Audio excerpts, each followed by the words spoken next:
ቤተሰቦች እንደምን አደራችሁ? እንደምን አደራችሁ? የእግዚአብሔር ስም የተመሰገነ ይሁን። የተመሰገነ ይሁን። Okay, so good morning, brothers and sisters. How are you guys today on this beautiful Sunday? Good. Thanks to God. You know, last time when I talked, I don't know, maybe because it was a holiday, but you guys seemed really energetic. Today you guys sound sad. You know, it's summer break. You guys do nothing but sleep all day. So I don't know how you guys don't have energy. So we're going to ask one more time. And this time when you respond, just think of all the good things that God does for you and let that translate into the happiness in your voice. So how are you guys on this beautiful Sunday morning? Good. Thanks to God. That's beautiful to hear. That's beautiful to hear. So today, brothers and sisters, I'm going to teach you guys about the two greatest commandments.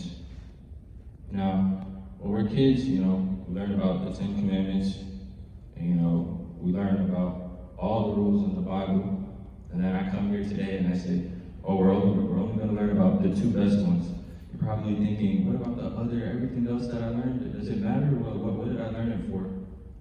They do matter, but these two commandments were given to us by Jesus Christ himself, and they encompass all of the commandments. And to start, I'm going to read from the Gospel of Mark, chapter 12, verses 28 through 31. የማርቆስ ወንጌል ምዕራፍ 12 ቁጥር 28 እስከ 31 እንደዚህ ይላል።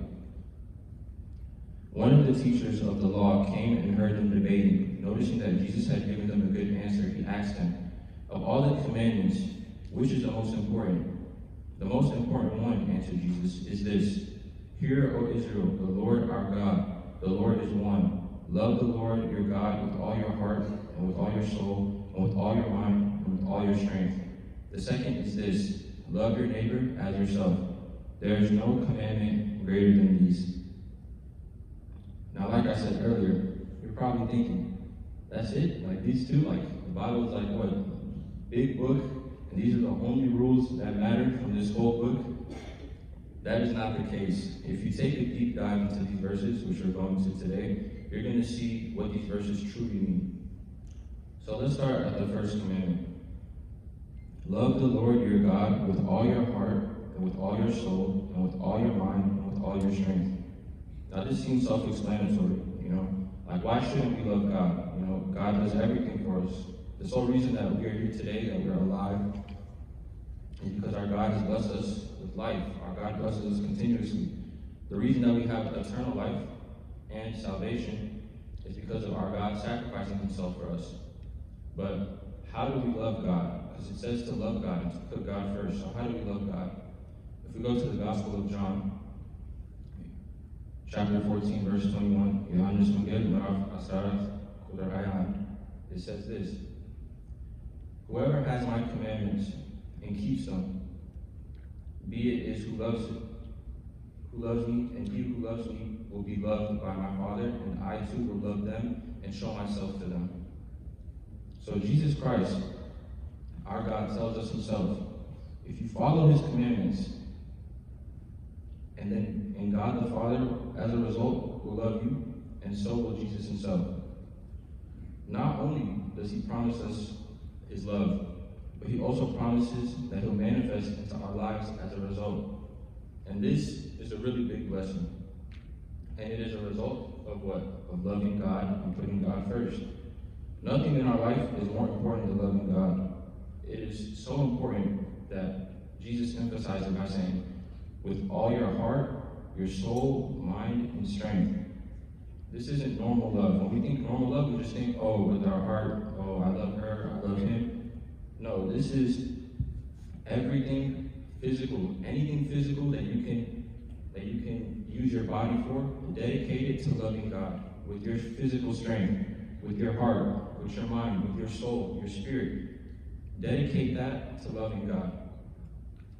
This is how important it is to put your love for God above everything. So put everything that you have towards loving God. because there is nothing greater than God in this life. Now, let's get into the second commandment. Love your neighbor as yourself. Now, this again sounds very simple, but let's take a step back and examine what it means to love in the Bible. So, if we go to 1 John chapter 4, verses 7 and 8, John tells us, "Dear friends, let us love one another, for love comes from God. Everyone who loves has been born of God and knows God. Whoever does not love does not know God, because God is love." This means clearly to love is to know God.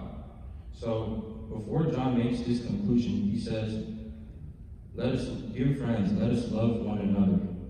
So he's emphasizing the commandment that Jesus told us.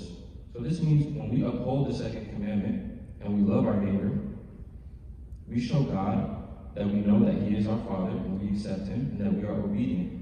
When we don't love our neighbor, it tells us that we don't know God. And what does this also do? It goes back to the first rule. If you don't know God, how can you love God? So both of these commandments are important and they go hand in hand. You can't do one without the other. እና ወላጆች የክርስቲያን ሕይወት ለልጆቻችሁ የክርስቲያን ሕይወት እንዲኖር ከፈልጋችሁ ከእናንተ ነው የሚጀምረው። አሁን ዛሬ የእስራኤል ዲያቆን የነበረው አንደኛ ቆሮንቶስ ምዕራፍ 15 ቁጥር 33 አትሳቱ፣ ክፉ ባልንጀርነት መልካሙን አምድ ያጠፋል። ይሄ ከባድ ነው እና ለምሳሌ በሳምንት 7 ቀን አለ። አሁን ልጆቻችሁ ለአንድ ቀን ጥሩ ነገር ቢሰሙ እና ለ6 ቀን ወደ ቤት ሲሄዱ ክፉ ነገር ቢሰሙ ወደፊት ፈተና ቢመጣባቸው እግዚአብሔርን ወይስ ዓለሙን ይመርጣሉ? እውነት እናውራ። It's hard. It's going to be really hard. እና መጽሐፍ ቅዱስ ምን ይላል? መጽሐፍ ምሳሌ ምዕራፍ 22 ቁጥር 6 ልጁን በሚሄድበት መንገድ ምራው፣ በሸመገለም ጊዜ ከእርሱ ፍቀቅ አይልም። አሁን የልጆቻችሁ መሪ ማን ነው? እናንተ ናችሁ። እግዚአብሔር እንዴት ነው የሚያውቁ እናንተ ከሌለ? So please, it is your responsibility every day to make sure that your kids know who God is. Make sure to read the Bible to them. Listen to their questions, answer their questions. Try your best, take your time, Take them to church whenever you can, A lot of times, Habesha parents, they focus on school. Timid is important, I understand that, trust me, but there's nothing more important than God. So just make sure, you